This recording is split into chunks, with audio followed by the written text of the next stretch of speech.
We are the free citizens of democracies, and we own our own minds, and we do not have to tolerate our children being hacked and invaded in this way, and we can take our minds back. But the only way to do that is going to be if we fight for it. You're listening to the Mindful Mama podcast, episode number 342.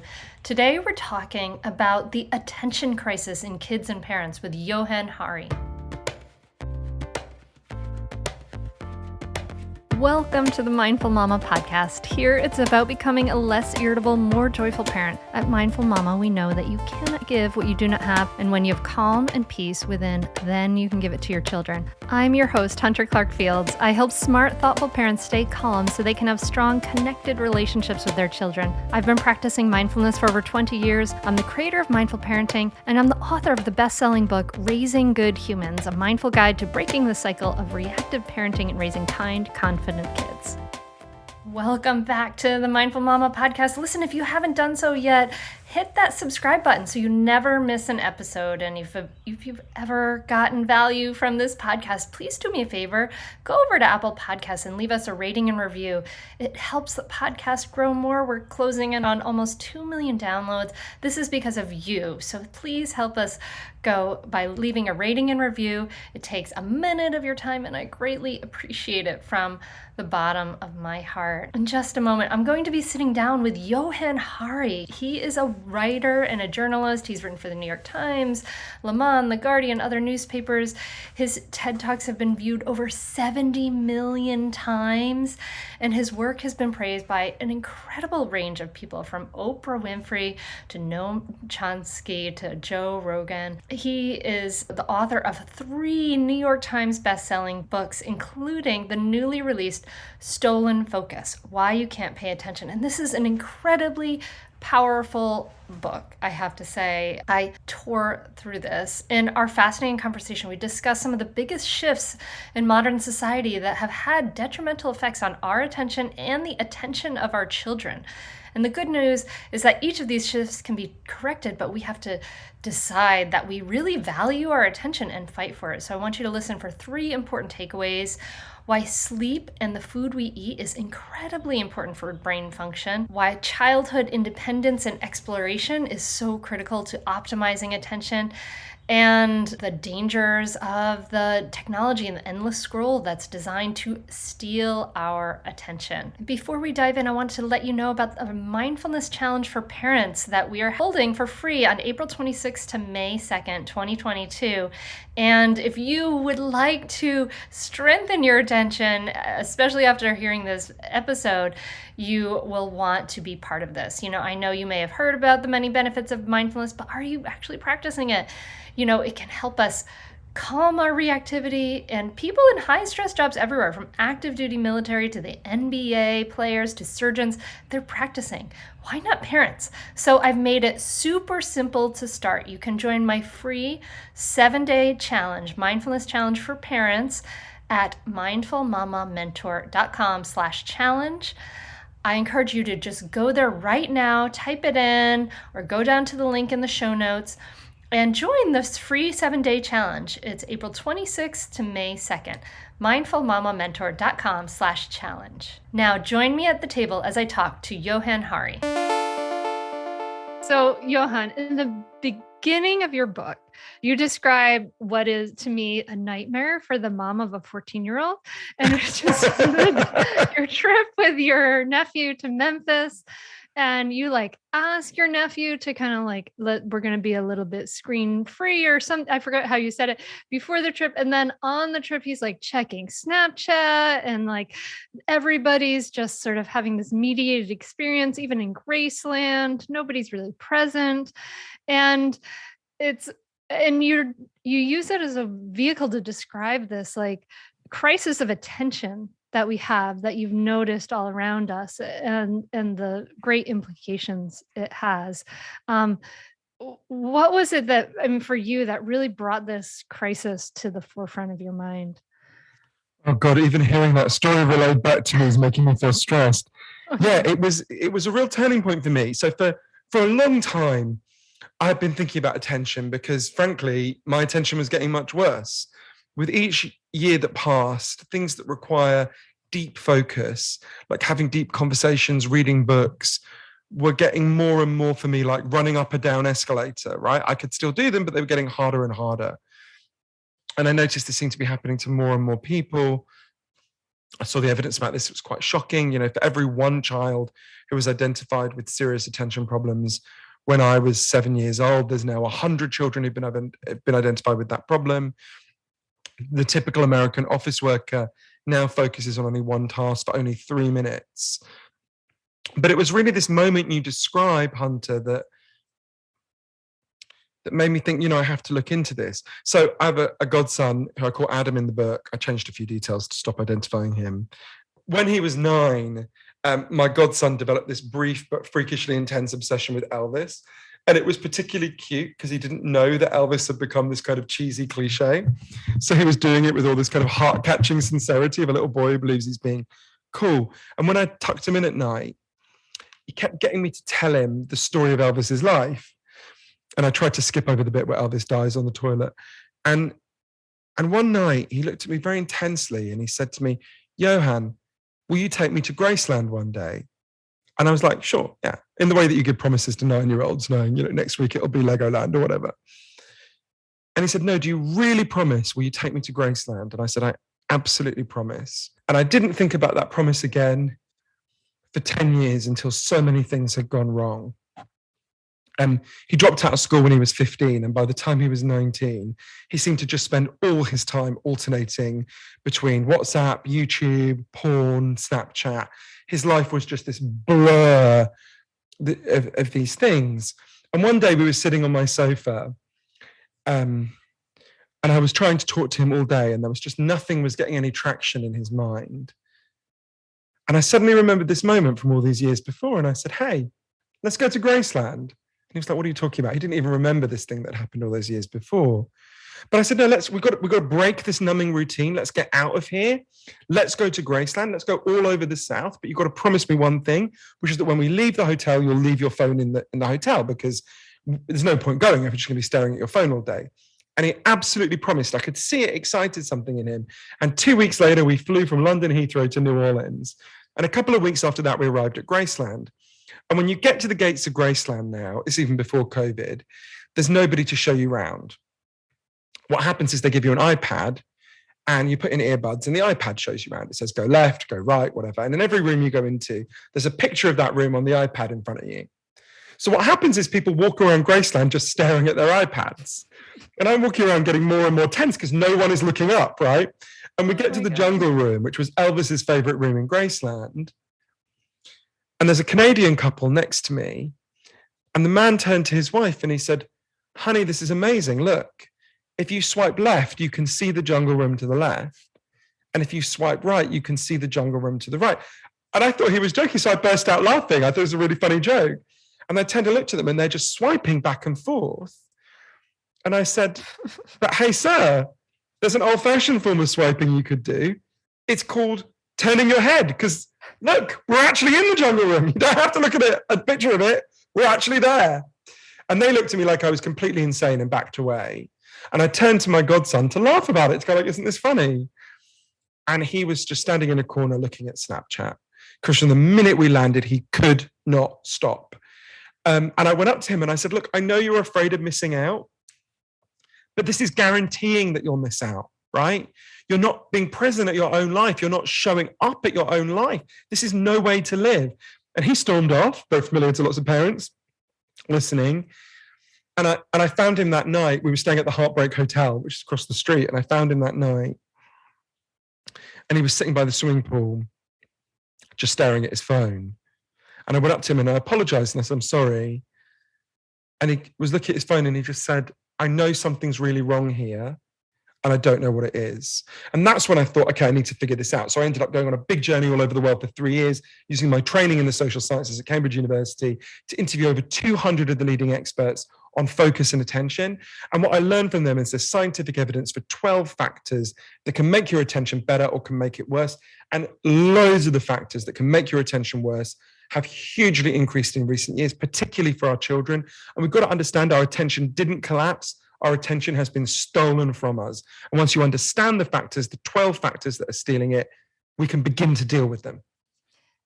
And what I appreciate about what you've written about is that we are often confronted with this idea of our attention and different things we can do.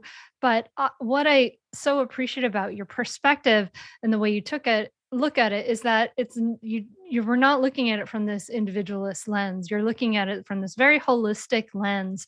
And yes, in the 12 factors, we're going to talk about technology, but there's a lot of other things in here. There's includes confinement of our children, our diets, our surge in stress, all kinds of different things, even sort of the time, et cetera. But it's there. We often blame ourselves, like, I should be doing this. I know I should be doing this. I should be doing this. And there are things we should be doing, and you admit that, but there's the idea that it's stolen from us.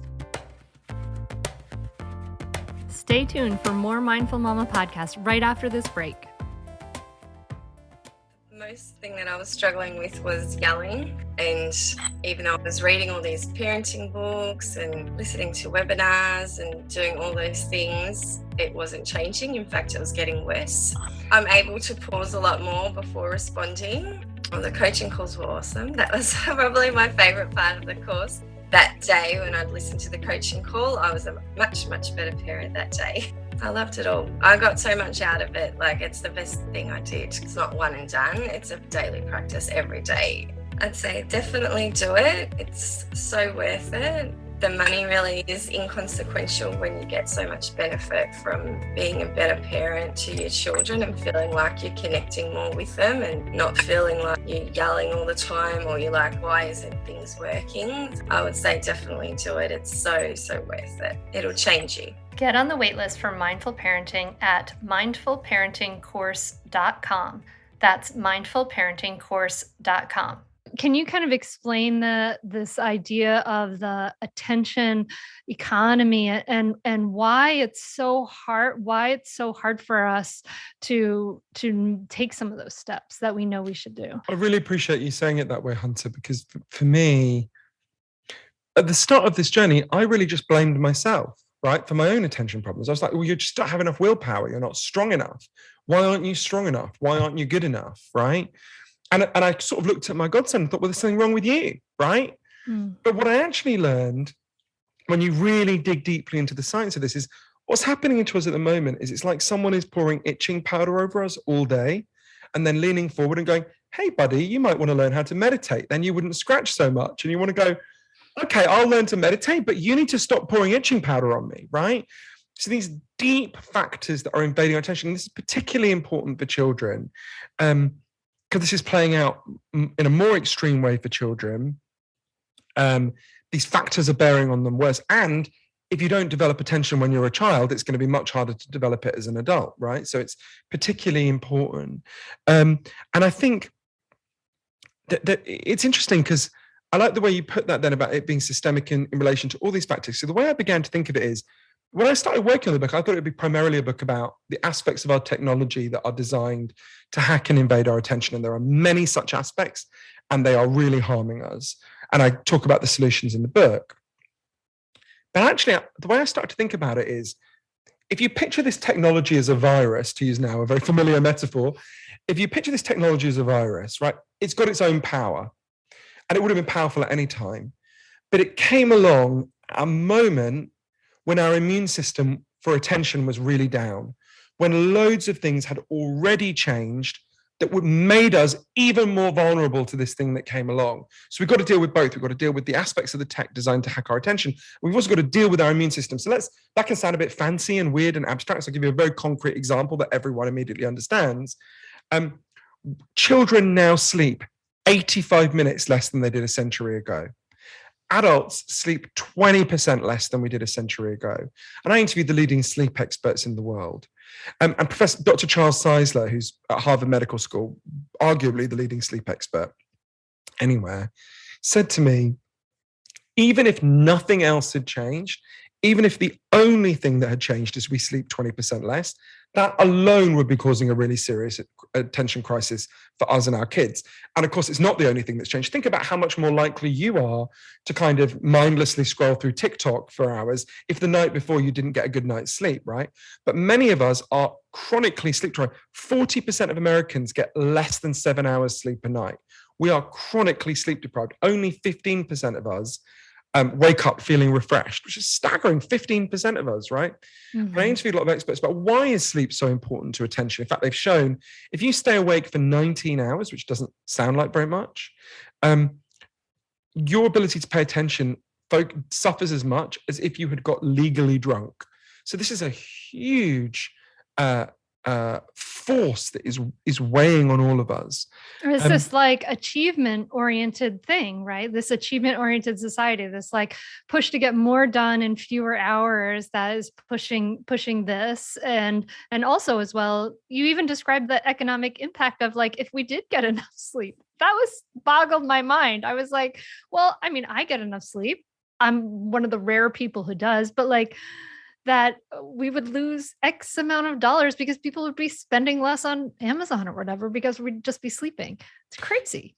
Yeah, and it was so interesting talking to these experts about why is sleep so important, because, and it's particularly important, I know obviously your podcast focuses on children as well, and most of the book, a big part of the book is about what's happening to our kids' attention. Part of it's about ours and part about our kids. And in adults, tiredness will usually manifest as drowsiness. In children, tiredness often manifests as mania and running around a lot, right? And hyperactivity. And it was interesting because one of the reasons it's so important, there's many reasons why sleep is so important, but Professor Roxanne Prichard, who you should totally have on the podcast, great person, I remember her explaining to me, one of the key factors is when you're sleeping, your brain is repairing. When you're awake throughout the day, something called metabolic waste is building up in your brain. She calls it brain cell poop, right? And what happens is when you go to sleep is an incredibly active process. You might think you're doing nothing. It's incredibly active. And your brain is cleaning itself. A watery fluid rinses through your brain. Your cerebral spinal fluid channels open, and it carries this brain cell poop out of your brain, down into your liver and out of your body. If you don't sleep properly, your brain is literally clogged up, right? You know that feeling when you feel almost hungover and clogged up and you haven't slept? That's not a metaphor. You are literally clogged up when you haven't slept properly. So you think about that. That's one of many factors. So think about the food we eat and the food we give our children is profoundly damaging our ability to pay attention. There were so many of these factors that until I did the research, I hadn't really ever thought about. So there's this huge new movement called Nutritional Psychiatry of psychiatrists who are studying how the ways we eat affect our ability to think and use our brains fully. And so I interviewed lots of these nutritional psychiatrists and others, and they've discovered 3 key ways in which the way we currently eat, which is not what we chose, the food industry did this to us to a large degree, is profoundly damaging our focus and attention. So the first way is, imagine you grow up, you have in the morning the standard American or British breakfast. You have a sugary cereal or you have white bread with butter, right? What that does is it releases a huge amount of energy really quickly into your brain, releases a huge amount of glucose. And at first it feels great. You're like, the day's begun, I'm awake, right? But what happens is you get to your desk or your child gets to their school desk a few hours later, and you will experience a very severe energy crash. You'll just sit there, and what you then get when your energy crashes is brain fog. Brain fog is where you just can't focus very well until you have another sugary carby treat. So the way we eat puts us on a roller coaster of energy spikes and energy crashes throughout the day, which gives us long patches of brain fog. The way Dale Pinnock, one of Britain's leading nutritionists, put it to me is it's like we're putting rocket fuel into a Mini. Right? Think about that with your kids, right? The Mini will go really quickly and then it'll just stop, right? And so you can see how this is happening to us. Whereas if you eat food that releases energy more steadily, like say oatmeal in the morning, you won't experience patches of brain fog in the same way. You'll be much more likely to be able to pay a steadier form of attention. Or think about the second way. Your brain needs certain nutrients in order to develop and operate fully. And the diet we eat currently deprives many of us of the nutrients that we need. A famous example is omega-3s, which we get in fresh fish, which we lack in our diets. And it turns out supplements just don't cut it. Your body doesn't absorb nutrients from supplements in the same way it absorbs it from food. The third way is, to me, the most disturbing. It's not just that our food, the diet we eat in the moment currently lacks things we need for our brains to operate. Our diet also contains chemicals that act on our bodies like drugs. Stay tuned for more Mindful Mama podcast right after this break. Why did the flowers bloom? How do caterpillars turn into butterflies? Why is the day longer? Why is it warmer now? I love these kind of questions. Spring brings along new curiosities and a chance for kids to connect with the world around them. There's so many opportunities to learn, and it's a perfect time for new discoveries. That's why I'm thrilled that KiwiCo is a sponsor of the Mindful Mama podcast. KiwiCo delivers monthly science and art projects that celebrate a child's natural curiosity and sparks a love for lifelong learning. With KiwiCo, kids will explore different STEAM topics each month, ranging from rainbows to rocket ships and everything in between. So when my daughter Maggie, who's 15 now, was like 7, we got her the Kiwi Crate, which has all these amazing projects to explore. Art, science, and engineering. I remember she did this amazing project. She did the pinball project. She was like holed up in her room for hours. I'd love to help her, but she wouldn't let me help because she's so into it. It absorbed her completely. Loved doing the pinball project. Played with it. They played with it for so long afterwards. She learned all this stuff. And you know what? Now she's a freshman in high school and she is taking an engineering class, and she just got second place out of the whole group of engineering people. She like learned these things and she had a new innovation in her class. And part of it I credit to the creative projects she did as a kid. As she got older, she did other creative projects, like she made the amazing headphones set and loved it. And it was perfect for her abilities. I mean, they're so excited to see these projects arrive in the mail. The day the box arrives is like the favorite day of the month. And you'll be surprised at how high quality the materials are. These are real engineering, science, and art projects for children. It's really, really high quality, super well made. You can cultivate your child's natural curiosity with a new hands-on project every month. You know, they'll discover science, the science of magic, to engineering, maybe a domino machine, so much more. You know, it's a super easy way to do our part to encourage our children to be innovators and creative thinkers. You won't believe what they can build and accomplish with KiwiCo. We give them the tools to learn new skills, build new experiences, and make new connections in the broader world. There's something for kids of all ages. KiwiCo does all the legwork for you so you can spend quality time tackling projects together or just like watch your kid go crazy like I did. And there's no commitment, so you can pause or cancel anytime. Step into spring and celebrate the season of discovery with a KiwiCo subscription. Get 30% off your first month plus free shipping on any crate line with the code HUNTER at kiwico.com. That's 30% off your first month at kiwico.com, promo code HUNTER. When my family and I went to Ireland at the airport in Dublin, we said, here, use these last few euros. They went and bought some Starburst candies. They came back and the candies were pale. They were like, the lemon was just a white cube. And like the colors, like we were like, wow, this is really interesting. And it's because in the European Union, they ban these food dyes that here in the United States, they're fine with us having, right? Is that one of the factors? Exactly. And we banned it in the European Union. I say we, Britain is no longer part of the European Union, sadly. In the European Union banned it precisely because of an experiment that showed the effect on children's attention. So it was a big experiment in a British city called Southampton in 2007.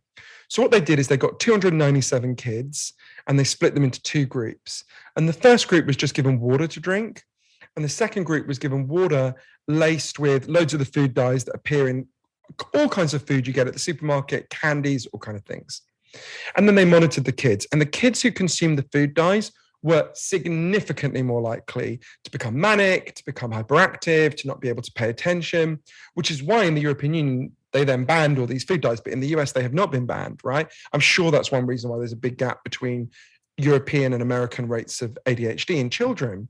So you can see how these factors that we don't think of as related to attention. I never thought about food as, why would my ability to pay attention be related to what I ate that day? I didn't even really, incredibly naively, when I think about it, didn't think about sleep as being particularly related to it. But for me, the biggest factor, because your podcast is so focused on kids, for me, the biggest factor of all the 12 factors that I write about in Style and Focus, for me, the biggest is childhood and the transformation in childhood. And I tell the story in the book, partly through the story of one of the great heroes of the book, a woman called Lenore Skenazy. She's been on the podcast twice. Don't you love her? We love her, yes. I think Lenore, every now and then in life, you meet someone who you just think, you are the solution. You are the kind of person who, we can all diagnose problems, right? That's not too hard. It takes a really impressive person to build a solution. Mm-hmm. And Lenore, I think, is a key part of the solution. So I tell Lenore's story in the book. So Lenore grew up in a suburb of Chicago in the 1960s. And from when she was 5 years old, she would leave home on her own every morning and walk to school on her own. It was about 15 minutes away. And she would bump into all the other kids who every child walked to school on their own. Same thing for me. Exactly. And me, right? Yep. And she would, when they got to the school, there was a 10-year-old boy whose job was to help the 5-year-olds cross the street, right? Oh. She'd go into the school. I know, it's so cute. And then school would end at 3 p.m. She would leave. She would go and she would play in the neighborhood with all the other kids, right? Freely. And then she would find her own way home at like 5 or 6 when she was hungry. This is what all human childhood looked like, right? Before then, essentially with a handful of exceptions, like when children were made to work in factories, all children played freely with other children most of the time. And then suddenly, in the space of one generation, that ended. By the time you get to the 90s, Lenore is a mom in Queens, in New York. She's expected to walk her children everywhere, to stand and wait and be waiting there at the gate when they finish at the end of the day, right? By 2003, only 10% of American children ever played outside without adult supervision, ever, right? A staggering transformation. And Lenore was very well aware that this change, it's not a coincidence that this transformation happened at the same time as an explosion in children's attention problems, right? Mm. It turns out there are all sorts of things in that childhood that we have taken away that were essential for children to develop focus and attention. To give the most obvious example, exercise. Children need to run around, right? When children run around, I mean, it's ridiculously obvious. It drives me crazy. Like we know that as dog owners, we have to walk our dogs, right? Like, why do we think as humans we don't need that? So, Professor Joel Nigg, one of the leading experts on children's attention problems in the world, has shown children who get to run around develop more brain connections. They can think more clearly. We are the first human society ever in the history of our species to try to get children to sit still for 8 hours a day. It's crazy, right? Even if you set aside the exercise component, which we shouldn't, when children play freely with each other without adults supervising them, as Dr. Isabel Benkei, the great Chilean scientist, has shown, they learn how to exercise their attention. They learn how to deploy their attention. They learn how to persuade other kids to focus on things. They learn how to wait their turn. They learn all sorts of things that are just essential for being a person who can focus and pay attention. And we took all that away. But the reason why Lenore is such a hit, and that was even before COVID, obviously COVID then hugely accentuated that. And the reason Lenore is the hero of the book, one of 5 or 6 heroes of the book, is because she is building the solution to this. And it's a solution everyone watching or listening, I really urge you to get involved with. She runs an organization called Let Grow. It's letgrow.org. And what they do, so at first Lenore learned all this and she's like, okay, I'm going to persuade parents to let their kids play outside. And generally she would start by saying to people, what is something that you loved doing when you were a child that you do not allow your own kids to do? And I would urge every parent listening, just think of something. People would talk about, I would go into the woods, I would ride my bike by a cliff, all sorts of things, right? But she discovered, if you're just trying to persuade people, individual parents, it doesn't work. Because if you're the only parent sending your kid out, the kid gets scared, you look like a crazy person. In fact, people might even bring the police, right? They will, yeah, it's crazy. So what she did is, what Let Grow does, is they go to whole schools and whole communities and persuade those whole schools and communities to give children increasing levels of independence, building up to playing outside their home freely without adults. And so I went to go and look at a load of their projects. I spent a load of time with their projects on Long Island. And I think of all the conversations I had for my book, Stolen Focus, possibly the most moving was with a 14-year-old boy in Long Island. So to give you a sense, this was a big, strapping boy. He was taller than me.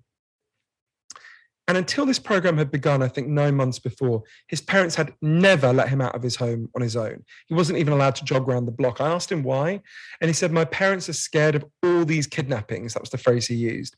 This is a town where the French bakery is across the street from the olive oil store. No one has ever been kidnapped in that town. And he had a level of fear that would be appropriate if he lived in Syria, right? And then this program began, and he started to meet his friends outside his house. They started to play outdoors. And I said to him, what did you do outdoors? And they said, he described lots of things. They played ball games. And then he said, and then we went into the woods. And even though our cell phones didn't work in the woods, we still went there. To him, that was a huge deal. And they built a fort, right? And watching this boy describe the joys of building something and being away from technology and being with his friends away from adults, maybe this sounds melodramatic, but it was like watching a child come to life, right? Mm-hmm. And I thought of all the children I know who never get that. Most of our kids, the only place they ever get to explore anything is on Fortnite. So it can hardly be surprising if they become obsessed with the one place they get to ever explore anything. And essentially, Lenore was with me that day, and when that boy left, she said to me, think about all of human history. For all of human history, young people had to go out and explore. They had to seek, they had to build things. And in the space of one generation, we took all that away. And that boy and his friends, given a little sliver of freedom, went and built a fort. There's something so deep in humans. Mm-hmm. We want to do this. And it's such a deprivation. So if we want our kids to be able to focus, and I think we desperately need them to, there's dozens of things we need to do that I go through in Stolen Focus, but one of them is we need to restore human childhood. And I would argue every school in the United States needs to have a Let Grow program. This is a cultural change we can build. It costs nothing. It's free, right? Yeah. This is low-hanging fruit. I think you could be the most liberal person or the most conservative person, and you can see the truth of what I'm saying. This is something we can really unite around. We can rebuild childhood for our kids if we want to. And that will have many positive effects. It will reduce obesity, and it will massively improve their ability to focus and pay attention. Stay tuned for more Mindful Mama podcast right after this break. We are supported by Chime. Listen, no one likes waiting on a paycheck, especially when you've got bills due. Good thing there's Chime. Now you can get your paycheck up to 2 days early with direct deposit. That's up to 2 more days to save, pay bills, and generally just feel good about your money situation.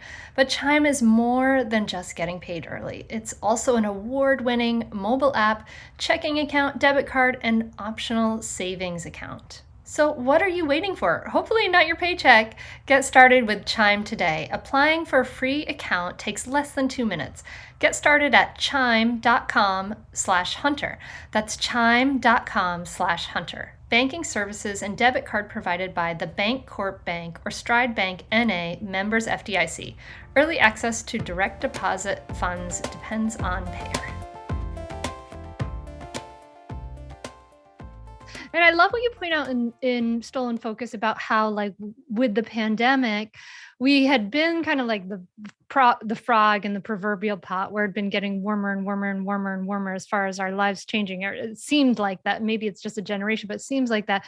No, and totally. Then with the pandemic, we were like, oh, this is really what a completely two-dimensional screen mediated life is like, and we didn't like it, right? Like it's not like something we love. And so we can use that feeling and that energy, I think, as motivation. But I, I I agree with all of those things, but you also talk about the things, and I think it is important to, pull out the pieces about our kids' confinement and our diet and our sleep, especially for us. And then we've talked about a lot of these issues here, but also this idea that the tech, I would love to pull out the idea about the technology and that it isn't our fault in a lot of ways, that this piece is designed to manipulate you. And I think that this is so important for parents to, and all of us, I think, just as individuals, to understand this, to kind of get a handle of us on the scope of our relationship with these powerful things we hold in our pockets all the time. Yeah, this might sound strange at first, but there's a thing that happened in the past that really helped me to think about the aspects of social media that are damaging us. So Sean Parker, one of the biggest investors in Facebook, said, "We designed Facebook to maximally invade your attention. We knew what we were doing and we did it anyway. God only knows what it's doing to our children's minds," right? That's what the people at the heart of Facebook themselves have said, right? And I wanted to think about, well, what's happening here? What can we do about this? And there's an analogy that you'll remember. I think we're about the same age, Hunter. I remember. So when we were kids, the normal form of gasoline was leaded gasoline, right? I can remember the smell of it, right? My mother used to put it in her car. And a bit before our time, it used to be completely normal that people painted their homes with leaded paint. And then it was discovered that exposure to lead really damages your brain, and in particular damages children's ability to focus and pay attention. So what happened? This science was explained to ordinary people, and ordinary moms, and it was overwhelmingly moms across the United States, banded together and said, why are we allowing this? Why are we allowing this for-profit industry to destroy our children's ability to focus and pay attention? This is crazy. So it's important to notice what they didn't say. They didn't say, let's ban all paint. They didn't say, let's ban all gasoline, right? They said, let's ban the specific element in the lead and the gasoline that's damaging our kids' attention. And they fought and they fought and they succeeded. And as a result, according to the Center for Disease Control, every American child has on average 3 to 5 IQ points more than they would have had we not banned lead, right? Incredibly successful. So they identified a pathogen that was harming our attention and they got it out of the environment. It's a great model for what we have to do with the 12 factors that are now harming our attention. And this applies to social media because very often when we think about it, the way big tech wants us to think about this is, are you pro-tech or anti-tech, right? Mm-hmm. And that just makes you feel fatalistic because you're like, well, I'm not going to join the Amish. Yeah, I'm not. What do you mean? I'm not going to give up my tech, right? That is totally the wrong way to think about it. We can have all the tech we have, but it not be designed to maximally invade our attention. In fact, it can be designed to heal our attention, but that requires a big shift. At the moment, social media has been built entirely around one particular business model. And that business model is really simple. Every time you open Facebook or your kid opens TikTok, that app starts to make money. And every time you put it down, that revenue stream disappears. Mm-hmm. Very simple. So all of their algorithms, all of their artificial intelligence, all of this engineering power is built around one thing, figuring out how can we get you and your kid to pick up the app more and scroll as long as possible. That's it. That's their business model. Just like the head of KFC, all he cares about in his professional capacity is, did you eat KFC today? All these apps care about is, did you scroll the maximum amount of times? Did you pick your phone up as often as possible? So the whole machinery is designed to addict you, to get you to pick it up frequently, to interrupt your attention as much as it possibly can. That's it. But what was fascinating, I spent a lot of time in Silicon Valley interviewing some of the people who designed the key aspects of the apps that obsess our kids, right? Like the endless scroll you talked. I mean, yeah, amazing. There was this moment, there's a wonderful guy called Dr. James Williams who'd been at the heart of Google, had this real turning point where one day he spoke at a tech conference to the people who are designing the apps that are hooking our kids. And he said to them, if there's anyone here who wants to live in the world that we're creating, please put up your hand. And not one of them put up their hand. right? So speaking to these people in Silicon Valley about how do we solve this? What's the equivalent to the lead in the lead paint? It became very clear to me. So I'll give you an example. Asa Raskin, who designed a key part of how the internet works, and his dad, Jeff Raskin, actually invented the Apple Macintosh for Steve Jobs. Asa said to me, look, when you want to deal with the tech component of this, the solution is very simple. You need to ban the current business model, right? A business model that is based upon monitoring you, tracking you, finding out the weaknesses in your attention and marketing those weaknesses to advertisers so they can hack you. That's like lead in lead paint. It's fundamentally inhuman and immoral, and we should not allow it, right? And I remember saying to Asa and lots of the other people who'd been at the heart of this machine, it took me quite a long time to understand this, because I was like, well, okay, let's imagine we do that.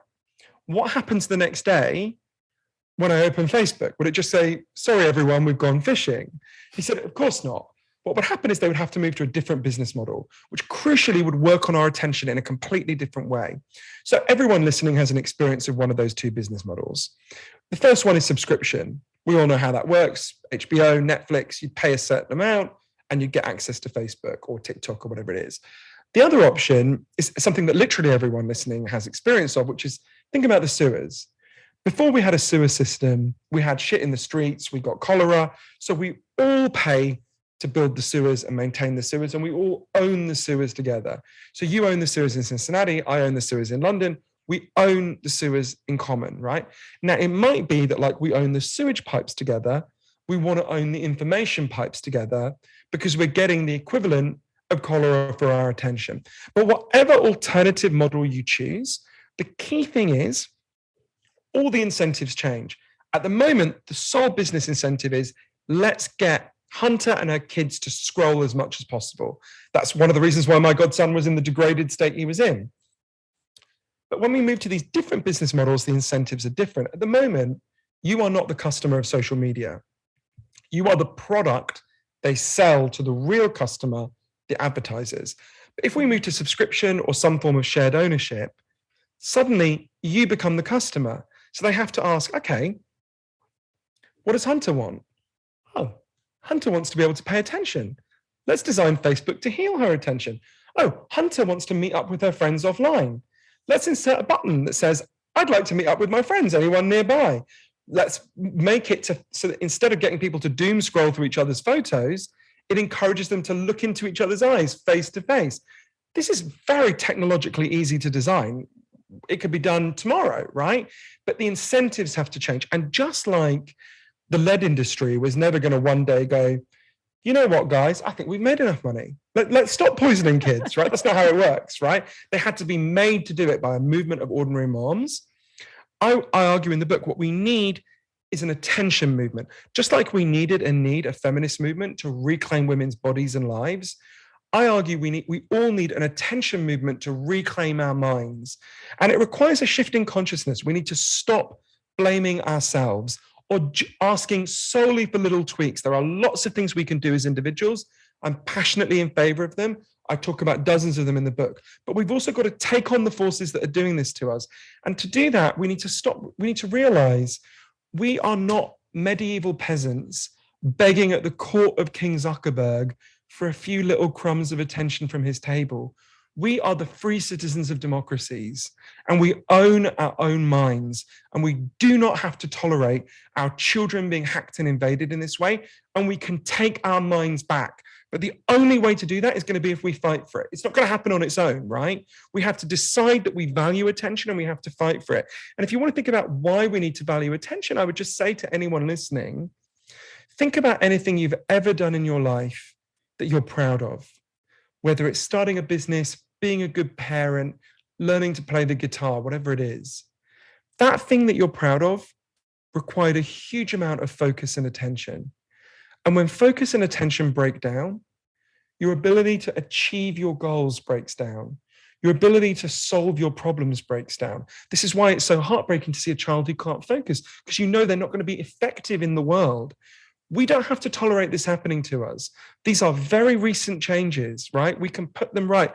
Dr. James Williams, who I mentioned before, who'd worked at the heart of Google, said to me one day, the axe existed for 1.4 million years before anyone thought to put a handle on it. The entire internet has existed for less than 10,000 days, right? Mm-hmm. Think about these factors that are doing this. We can remember a time when children played outside. We can remember, our grandparents can remember a time when we ate completely differently. We don't have, for all of the 12 factors I write about in Stolen Focus, we don't have to accept this. These are not forces of nature. These are human decisions. And we can change those decisions and restore our ability to focus and pay attention. I just want to say amen to all of that. Yes, yes, yes. I love the way you describe it. There are models for how to change it. I think that I would love for us all to get on board. Dear listener, I would love for you to get Stolen Focus. It reads like a wonderful, fun story and is an incredible writer. And I really, really believe in all of the things behind it. And I recommend it highly. Thank you so much, Johann, for I'm so grateful to taking the time. And I really, really appreciate your work and everything you've done.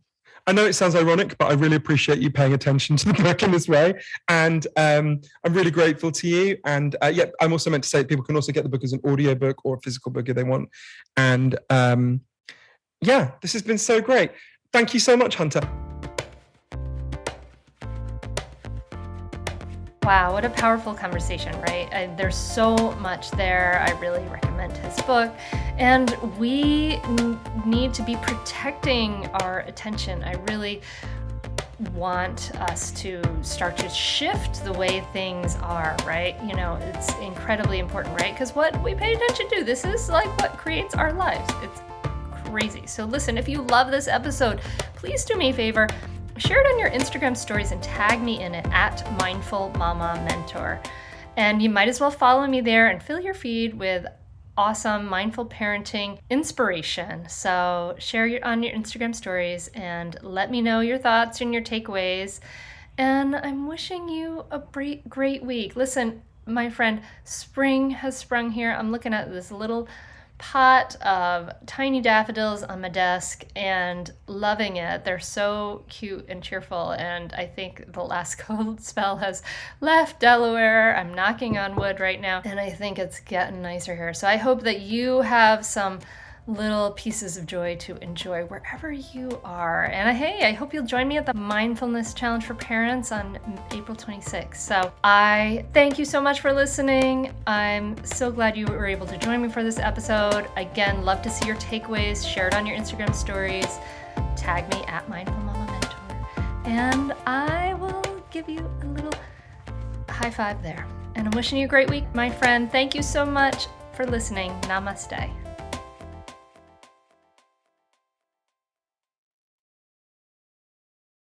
Say definitely do it. It's really helpful. It will change your relationship with your kids for the better. It will help you communicate better.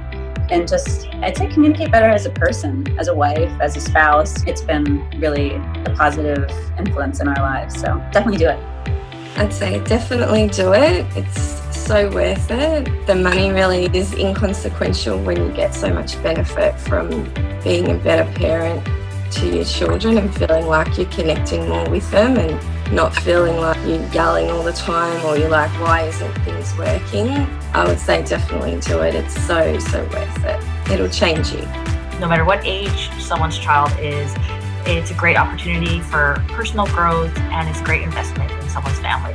I'm very thankful I had this.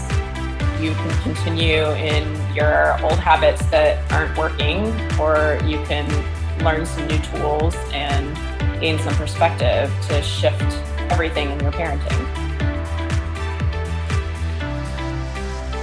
Are you frustrated by parenting? Do you listen to the experts and try all the tips and strategies, but you're just not seeing the results that you want? Or are you lost as to where to start? Does it all seem so overwhelming with too much to learn?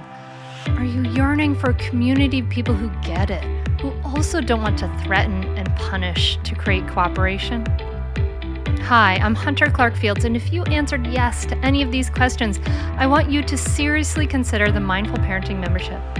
You'll be joining hundreds of members who have discovered the path of mindful parenting and now have confidence and clarity in their parenting. This isn't just another parenting class. This is an opportunity to really discover your unique, lasting relationship, not only with your children, but with yourself. It will translate into lasting, connected relationships, not only with your children, but your partner too. Let me change your life. Go to mindfulparentingcourse.com to add your name to the waitlist, so you will be the first to be notified when I open the membership for enrollment. I look forward to seeing you on the inside. mindfulparentingcourse.com.